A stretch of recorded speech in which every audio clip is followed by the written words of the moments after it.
Assalamualaikum warahmatullahi wabarakatuh. Halo teman-teman semuanya, kembali lagi bersama saya Ali Setiawiguna dari program studi pendidikan matematika.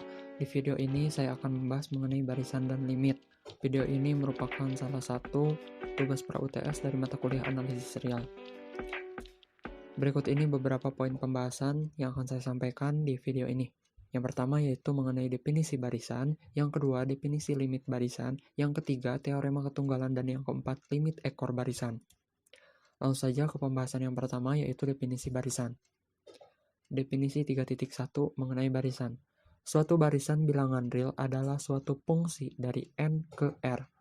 Dengan demikian, misalkan kita punya barisan X, maka biasanya kita menandai pengaitan dari bilangan asli n ke bilangan real Xn. Dapat didefinisikan sebagai berikut.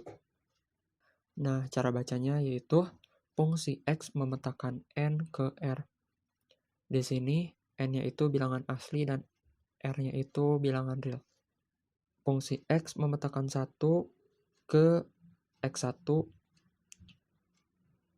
ke X2, dan seterusnya hingga n ke Xn. Secara umum, X di sini merupakan himpunan yang anggotanya X1, X2, sampai dengan Xn. Bisa ditulis sebagai X sama dengan Xn. Berikutnya definisi 3.2 mengenai barisan hasil operasi. Misalkan X sama dengan Xn dan Y sama dengan Yn adalah barisan bilangan real. Maka yang pertama, jumlah atau selisih dua barisan tersebut didefinisikan sebagai barisan. X plus minus Y sama dengan dalam kurung Xn plus minus Yn. Hasil kali dua barisan tersebut didefinisikan sebagai barisan. X dikali Y sama dengan dalam kurung Xn dikali dengan Yn. Yang ketiga, hasil bagi dua barisan didefinisikan sebagai barisan.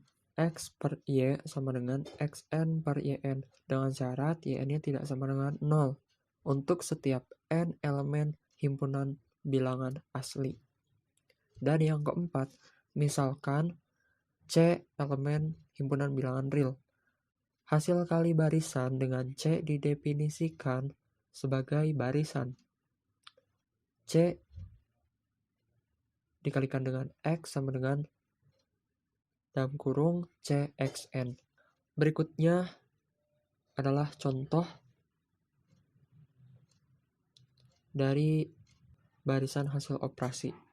Misalkan X sama dengan 1 per N dan Y sama dengan 2N. Kita dapat mengoperasikan kedua barisan sehingga diperoleh yang pertama, jika kita gunakan operasi penjumlahan, maka 1 per N ditambah 2N. Kemudian yang kedua, kita menggunakan operasi perkalian, sehingga 1 per N dikali 2N. Maka hasilnya yaitu 2.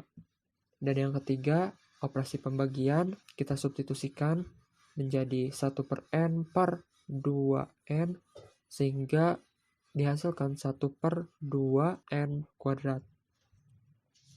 Dan yang keempat yaitu 9X sama dengan 9 per N. Karena yang keempat itu kan kita mengambil nilai C, atau kita misalkan C ini elemen dari himpunan bilangan real.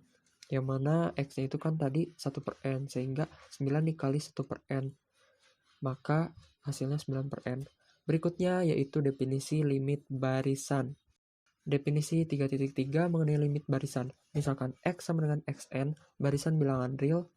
Suatu bilangan real L dikatakan limit dari X jika, sekarang perhatikan yang di kotak ini, untuk setiap epsilon lebih dari 0, terdapat K epsilon elemen himpunan bilangan asli, sedemikian sehingga untuk setiap N lebih dari sama dengan K epsilon, maka berlaku mutlak Xn dikurangi L kurang dari epsilon.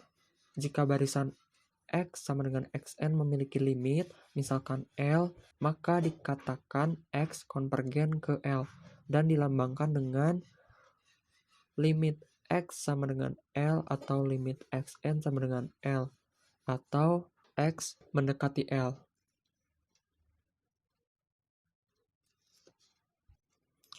Dalam hal ini menyiratkan bahwa Xn akan mendekati L jika N menuju tak hingga. Sebaliknya, jika X tidak memiliki limit, maka X dikatakan divergen. Berikutnya, yang ketiga yaitu mengenai teorema ketunggalan limit. Teorema 3.1 mengenai ketunggalan limit. Setiap barisan bilangan real memiliki paling banyak satu limit. Akan kita buktikan. Misalkan X sama dengan Xn barisan bilangan real. Misalkan A dan B adalah limit dari X. Maka untuk setiap epsilon lebih dari 0, terdapat N1 epsilon. Sehingga untuk setiap N lebih dari sama dengan N1 epsilon berlaku mutlak Xn dikurangi A kurang dari epsilon per 2. Dan terdapat N2 epsilon, sehingga untuk setiap N lebih dari sama dengan N2 epsilon berlaku mutlak Xn dikurangi B kurang dari epsilon per 2. Dari mana epsilon per 2 ini? Dari kitab pemisalan tadi. Misalkan ada A dan B adalah limit. Jadi ketika ada dua buah limit, kita kan tujuannya akan mencari epsilon karena sesuai dengan definisi yang sebelumnya, yaitu pada definisi limit barisan. Maka kita bagi dua.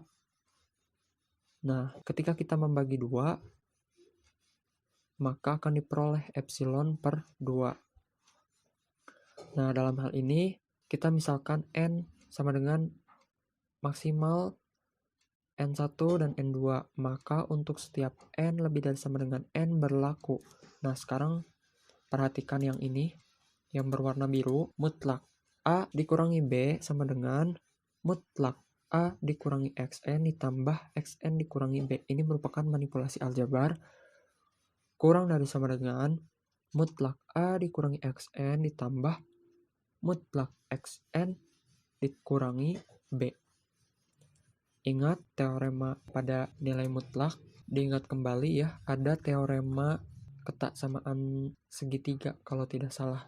Nah, setelah itu mutlak Xn dikurangi A ditambah mutlak Xn dikurangi B itu kurang dari epsilon per 2 ditambah epsilon per 2.